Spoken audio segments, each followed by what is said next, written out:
Namanganning tarixi unchalik uzoq o'tmishga borib taqalmasida o'ziga xos qadimiy ziyoratgohlari, o'xshashi yo'q bo'lgan tabiat mo'jizalari bilan boshqa viloyatlardan ajralib turadi.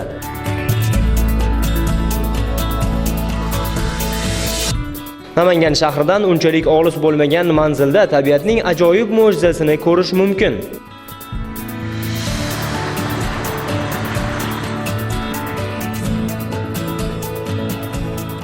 Sizning fikringizcha tut daraxti qancha yil umr ko'radi? Mahallamizni nomi bilan ataladigan yakka tutda turibmiz. Bu tut juda qadimiy tut bo'lib, yoshi 13-14 asrga deb baholashmoqda tarixchi olimlar.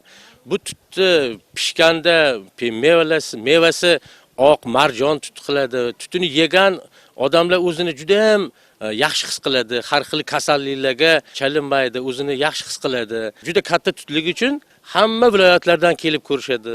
Odamlarda bu tutga qiziqish juda ham katta. Haqiqatan ajoyib, shunday emasmi? Agarda bu daraxtni har yili meva berishini hisobga olsak, o'tgan asrlar mobaynida necha minglab, balki millionlab insonlar tut mevasidan bahramand bo'lishdi ekan. Taxminan 1400 yillik tarixga ega bo'lgan mazkur tut daraxti haqida aholi orasida ko'plab rivoyatlar yuradi. Mana shunday rivoyatlarning birida aytilishicha, O'rta Osiyodagi barcha tut daraxtlari mana shu daraxtdan ko'paygan ekan.